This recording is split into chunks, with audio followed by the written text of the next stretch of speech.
E aí pessoal, sejam bem-vindos a mais um conteúdo nesse canal literário, e hoje vamos falar sobre o livro A Divina Comédia, Purgatório. Então, te segura na cadeira, pegue o seu fone de ouvido, e vamos para mais um resumo de livro. Título: A Divina Comédia, Purgatório. Autor: Dante Alighieri. Editora: Principis. Páginas: 240. A Divina Comédia foi escrita por Dante Alighieri no início do século XIV e é considerada uma das maiores obras da literatura mundial.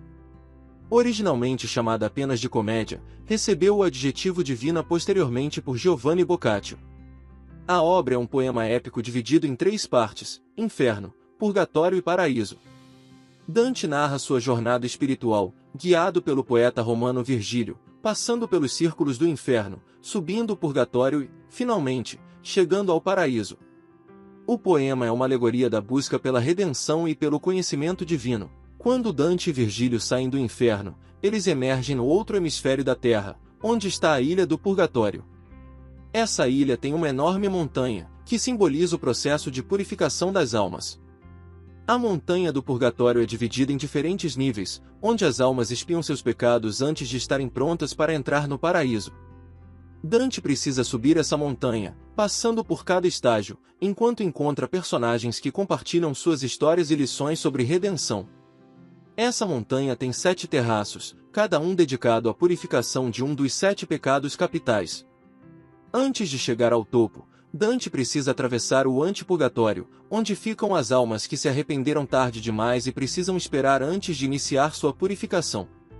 Aqui, Dante encontra os excomungados, ou seja, aqueles que foram expulsos da igreja e só se arrependeram no fim da vida. Também pessoas que levaram uma vida sem compromisso com a fé e só buscaram a redenção no último momento, e aqueles que morreram de forma trágica e não tiveram tempo para um arrependimento adequado. Antes de iniciar a subida, Dante e Virgílio chegam à porta de São Pedro, guardada por um anjo. Dante precisa se ajoelhar e bater 3 vezes na porta. O anjo desenha 7 P de pecado na testa de Dante, que serão apagados conforme ele avança pelos terraços. Os 7 P significam os 7 pecados capitais. O primeiro terraço do purgatório é dedicado à purificação do orgulho, considerado o pecado mais grave entre os 7 pecados capitais. Aqui, as almas dos orgulhosos precisam aprender a humildade para se aproximar da redenção. As almas carregam pesadas pedras nas costas, forçando-as a se curvar em humildade. Dante aprende que o orgulho impede a alma de se elevar espiritualmente. A punição das almas orgulhosas reflete a necessidade de se curvar diante da verdade e da humildade para alcançar a purificação. O segundo terraço do purgatório é dedicado à purificação da inveja. Aqui, as almas que foram invejosas em vida precisam aprender a valorizar a generosidade e a compaixão. Os penitentes têm os olhos costurados com fios de ferro, impedindo-os de ver e desejar o que os outros possuem. Eles vestem roupas simples e cinzentas, simbolizando a perda da vaidade e do desejo por bens materiais. A punição das almas invejosas reflete a necessidade de aprender a se alegrar com o sucesso dos outros.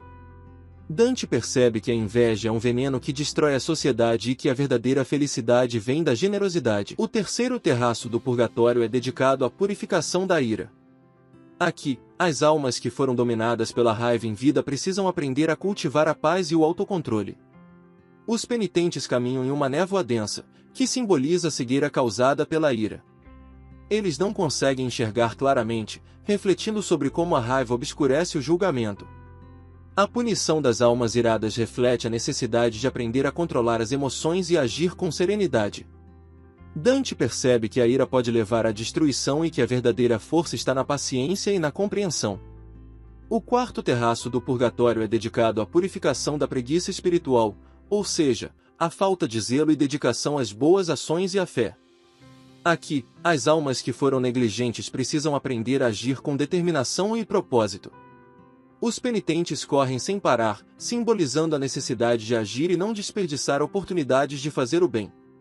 O terraço é marcado por um ambiente de urgência, onde as almas se esforçam para compensar sua falta de iniciativa em vida.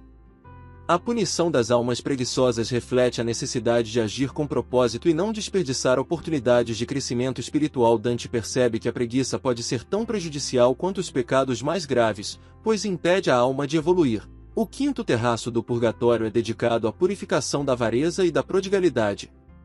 Aqui, as almas que foram excessivamente apegadas aos bens materiais ou que os desperdiçaram precisam aprender a encontrar equilíbrio.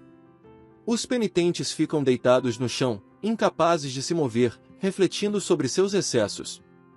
O ambiente é marcado por um forte contraste entre riqueza e pobreza, destacando a necessidade de equilíbrio.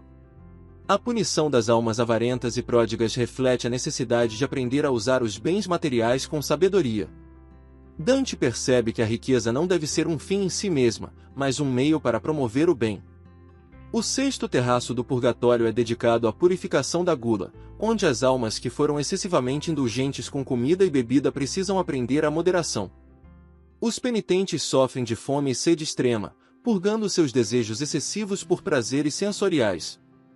Eles caminham ao redor de uma árvore frondosa, cujos frutos são impossíveis de alcançar, simbolizando a tentação e o autocontrole. A punição das almas gulosas reflete a necessidade de aprender a controlar os desejos e agir com moderação. Dante percebe que o excesso pode levar à degradação espiritual e que a verdadeira satisfação vem do equilíbrio. O sétimo terraço do purgatório é dedicado à purificação da luxúria, onde as almas que foram dominadas por desejos carnais precisam aprender a amar de forma pura e virtuosa. Os penitentes caminham através de chamas purificadoras, que simbolizam a transformação do desejo em amor verdadeiro. O ambiente é marcado por um forte contraste entre paixão e redenção, destacando a necessidade de equilíbrio. A punição das almas luxuriosas reflete a necessidade de aprender a amar de forma verdadeira e sem excessos. Dante percebe que o amor deve ser guiado pela virtude e não pelo desejo desenfreado. Após o sétimo terraço, Dante chega ao paraíso terrestre, que corresponde ao Jardim do Éden. Esse é o último estágio antes de sua ascensão ao paraíso. Aqui, ele passa por uma série de eventos simbólicos que marcam sua transformação espiritual. Ele vê dois rios, Lete e Eunoé. O Lete apaga a memória dos pecados, enquanto o Eunoé fortalece as boas ações. Dante bebe dessas águas para se purificar completamente antes de entrar no paraíso. O paraíso terrestre marca a transição de Dante da purificação para a iluminação. É um momento de grande transformação, onde ele abandona completamente os pecados e se prepara para compreender a verdade divina. Após passar pelo inferno, Dante e Virgílio chegaram ao purgatório, onde as almas passam por um processo de purificação antes de alcançar o paraíso. O purgatório reflete sua visão de justiça e redenção, onde aqueles que se arrependeram podem alcançar a salvação, ao contrário dos condenados no inferno. O Purgatório de Dante é uma obra profundamente simbólica e de uma beleza literária rara. Mais do que uma narrativa sobre a ascensão espiritual, ele representa a jornada humana de aprendizado, redenção e transformação. Cada terraço da montanha reflete os desafios e sacrifícios necessários para o aprimoramento moral, tornando-se um espelho para a própria condição humana. Se você gostou desse episódio, deixe o seu like e se inscreva no canal. Além disso, colocamos na descrição do vídeo um link exclusivo para você adquirir esse livro. Para mais resenhas como essa, acesse resumodelivro.net. Muito obrigado pela sua audiência, e até o próximo Resumo de Livro.